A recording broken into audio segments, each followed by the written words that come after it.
High planets में आप सभी का फिर से हार्दिक स्वागत है। और इस बार सब्जेक्ट थोड़ा हटके रहेगा। यहाँ हम बात करेंगे इंडस्ट्रीज, फिल्म इंडस्ट्रीज के एक बहुत बढ़िया कपल के बारे में जो अभी बहुत लाइमलाइट में है। दोस्तों, स्मृति मंधाना जो हमारे इंडियन क्रिकेट, जो महिला लेडीज क्रिकेट के एक प्लेयर्स है, और पलाश मुंचाल जो सिंगिंग का काम इनका है। यहाँ दोनों की लव मैरिज होने वाली थी और कुछ ऐसे विधन, कुछ ऐसे संकट अभी इनको आ गए हैं। जो शादी फिक्स थी नवंबर में, 25 नवंबर को 2025 में शादी होने वाली थी, लेकिन वो अभी समय निकल गया है। The reason is only that के कुछ न कुछ ऐसे पॉइंट आ गए इनके घर में, कुछ बीमार हो गए, वो खुद बीमार हो गए पलाश जी। तो यहाँ ऐसे कौन से पॉइंट हैं जिसकी वजह से ये शादी को ये विघन, ये संकट आ गया है। तो यहाँ ग्रह के बारे में हम चर्चा करेंगे। दोस्तों, हमारे पास ये दोनों की राशि कुंडली है, लगन कुंडली नहीं है। फिर भी राशि कुंडली के हिसाब से हम ये चीज जानने की कोशिश करेंगे कि क्या ग्रह यहाँ अपना रोल निभाया है कि भाई शादी होते होते ये सब विघ्न भी आ जाते हैं। जब समय अनुकूल नहीं होता है तो आपको वो चीज़ों के बारे में सोचना नहीं होता है। बहुत सारे एस्ट्रोलॉजर भाई बहन हमें समझाते हैं कि भाई अभी ये टाइम आपका नहीं है, ये काम आपको नहीं करना चाहिए, ये सिचुएशन अभी आपके लिए बराबर नहीं है। फिर भी हम अपने मन की करना चाहते हैं, अपनी जिद पकड़ के बैठते हैं।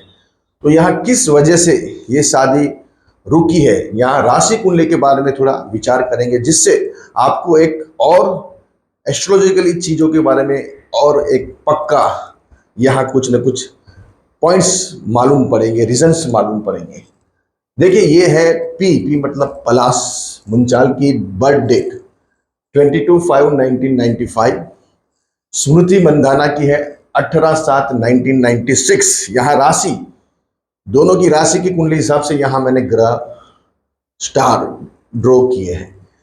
जो पलाश जी है इनका कुंभ राशि बैठती है, और ये जो स्मृति मंधाना जी है इनकी सी राशि बैठती है। तो ग्रह मतलब किस हद तक अपने को इसकी असर होती है, इसके ऊपर विचार करेंगे। और ये जो इतना शुभ कार्य था उसमें कैसे ये विघ्न आ गया, उसके ऊपर बात करेंगे। देखिए, ये अभी कुंभ राशि है, इनका चंद्र और शनि साथ में बैठा हुआ है। चंद्र के साथ शनि जब भी होता है दोस्तों, तो व्यक्ति की शादी ज्यादातर लेट होती है। अभी देखिए, इनका जो बर्थ है 1995, ऑलमोस्ट समझ लीजिए 3 साल मतलब 30 ईयर्स की एज होने को आई है। 30 साल की उम्र तक ये इनका अभी तक शादी नहीं हुआ है। तो ये चीज क्या रिप्रेजेंट कर रही है? ये रिप्रेजेंट कर रही है कि शनि और चंद्र, जब भी शनि और चंद्र एक साथ में रहते हैं, और वो खुद शनि सप्तम स्थान को देख रहे हैं, यहाँ वहां मंगल बैठा सी राशि का। तो मंगल क्या रिप्रेजेंट करता है? यहाँ का मंगल ये प्रेजेंट करता है, लेकिन सामने शनि, उसको जल्दी शादी चाहिए मंगल को, लेकिन शनि बैठा है तो वो डिले करता है। तो इतने लेट 30 साल तो हो ही गए, फिर ऊपर से यहाँ कुछ न कुछ प्रॉब्लम, समस्या, क्या कि हम अभी भी शादी नहीं कर सकते, क्योंकि शनि देख रहा है। शनि की एज होती है 35, 36, 37 के बाद। अगर शादी हो भी जाती है तो पहले ऐसे विघ्न आते हैं, फिर बाद में शादी में समस्या आती है। समस्या क्या आती है कि भाई कोई ना कोई वजह से हस्बैंड का कुछ ट्रांसफ़र हो जाता है, या पहले काम करते हैं लेकिन अभी दूर हो गए, या वाइफ का कोई ट्रांसफ़र हो जाता है, या कोई ना कोई रीज़न से एक दूसरे से दूर रहते हैं। जब चंद्र शनि साथ में बैठे हो, राशि भी इतनी ही असर करती है। तो लगन कुंडली है नहीं, फिर भी राशि के हिसाब से बात कर रहे हो, तो ये 35, 36 तक ये चीजें आपको सुख नहीं देता है शादी का। शनि ब्रह्मचारी है, शादी की बात हमारे सामने नहीं करने की। कब तक? जब तक 35, 36 नहीं होता है तब तक शनि पूरा व्यक्ति को लायक बनाता है। मतलब आप अभी भी कच्चे हो, शनि का रीजन यही है कि आप जो चीज में कच्चे हो उसमें आपको नहीं काम करना चाहिए। तो शादी के लिए अभी ये कुंडली इतनी लायबल नहीं है, जिसकी वजह से शनि यहां देख रहा है। यहां दूसरी और बात करेंगे। देखिए, इनका शनि सप्तम स्थान का स्वामी बैठा है अष्टम स्थान में केतु के साथ। जैसे मैंने बताया, वापस शनि यहाँ लॉर्ड्स होता है। यहाँ शनि देख रहा है और शनि यहाँ लॉर्ड्स होता है सप्तम स्थान का, पार्टनर का, लाइफ पार्टनर का, और उसका स्वामी जाके बैठा है केतु के साथ। मतलब शनि तो लेट है ही, लेकिन साथ में वापस केतु बैठा है, वो और लेट करवाता है चीजों को। लेकिन इसके लिए दूसरे ग्रह भी देखने पड़ते हैं कि शादी के लिए ग्रह कौन से अच्छे हैं, मतलब शादी के लिए कौन से ग्रह काम करते हैं ये योग को थोड़ा डाउन करने के लिए। उसके लिए गुरु चाहिए, शुक्र चाहिए, मंगल चाहिए। ये तीन की पोजीशन फिर वहां देखनी पड़ती है कि भाई गुरु इनका धनु राशि का है, जबरदस्त गुरु बैठा हुआ है।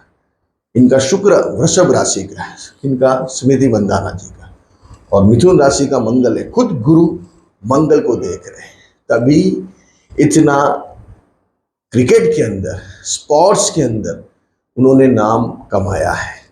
गुरु जब मंगल को देखते हैं दोस्तों, तो इसकी ताकत बहुत बढ़ जाती है। मंगल ही स्पोर्ट्स का कारक है, एथलेट्स का कारक है। खिलाड़ी जितने भी है, इनका मंगल पावरफुल चाहिए। अगर मंगल बैठा मिथुन राशि में, लेकिन वो गुरु देख रहा है इतनी बढ़िया नजर से धन राशि का, तो ये इनकी कुंडली भी ये रिप्रेजेंट कर रही है कि अभी की बात करिए, क्यों पॉइंट हुआ, क्यों कि अभी ऑलरेडी यहाँ राहु चल रहे हैं और यहाँ केतु चल रहे हैं। इनकी कुंडली में भी सेम, अगर एक पॉइंट ऐसा होता तो चल जाता था, लेकिन इनका भी यहाँ केतु चल रहा है और यहाँ राहु चल रहा है, तभी इतनी ये मैरिज की चर्चा हुई है। सप्तम स्थान होता है चर्चा का, सब ये बातें इतनी नेगेटिव फैली है, सब एविल्स आइस की नजर लगी, डेविल्स। यहाँ कोई एविल्स में जब नजर दोष लग गया हमारी शादी को, क्योंकि राहु, ऐसी चर्चा पूरे अभी इसमें चल रही है सोशल मीडिया पे। यहाँ भी केतु चल रहा है। ये एक प्रकार का खराब, मतलब सब बातें हो रही है, चर्चा चल रही है, बदनामी, अपयश, ये सब सप्तम स्थान यहाँ बदनाम करता है व्यक्ति को। ये क्यों हो रहा है, क्यों ऐसा हो रहा है?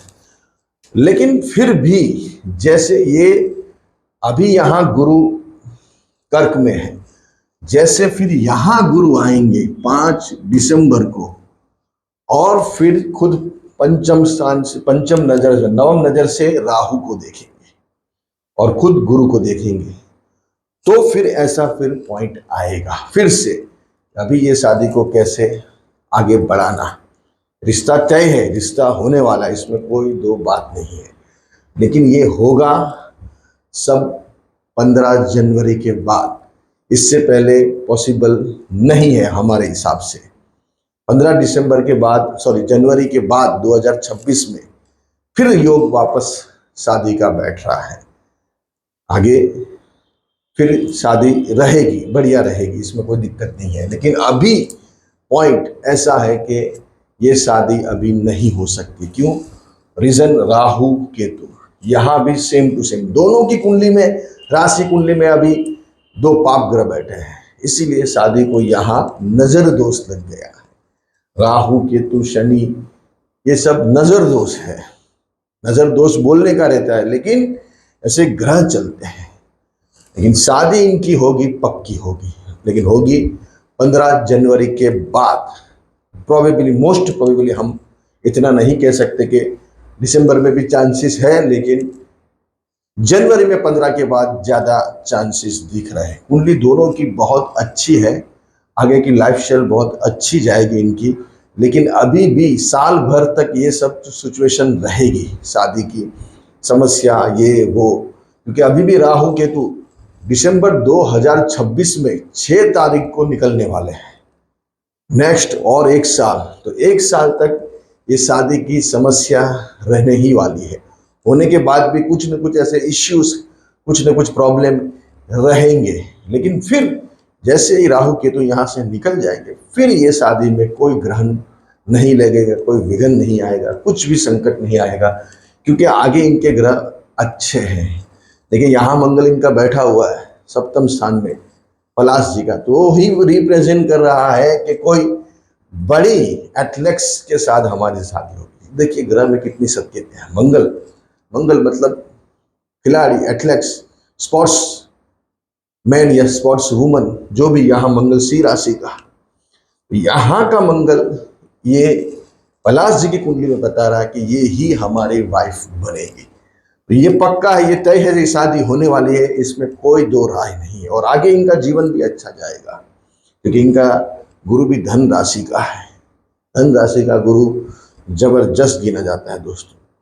खास करके स्त्री की कुंडली में अगर ऐसा योग बैठा हुआ है तो आगे इनका जीवन बहुत लग्जरी, बहुत ही हाई फाई लाइफ रहती है। तो ये एक ग्रहों की चर्चा बहुत अभी लाइमलाइट में, ये सब सोशल मीडिया पे ये चल रहा है कि इनकी शादी क्यों रुकी हुई है, क्या हुआ है ऐसा, कौन सी कोई एविल आइज की नज़र लग गई है इनको या क्या है। तो सही में ये एविल आइज की नज़र लगी हुई है, क्योंकि अभी टाइम नहीं है, समय नहीं होता है, और उस टाइम पे जाके वो काम करने जाते हो तो काम बिगड़ जाता है। इसलिए लोग पहले सलाह लेते हैं कि भाई किस टाइम पे कब हमको आगे बढ़ने का, कुछ शुभ कार्य करने का। इसीलिए राहु केतु, यहाँ केतु राहु, तो ये दोनों की कुंडली आपके सामने है। ग्रह अपना खेल खेलते ही है। अच्छे रहिए, बढ़िया रहिए, खूब आगे बढ़े।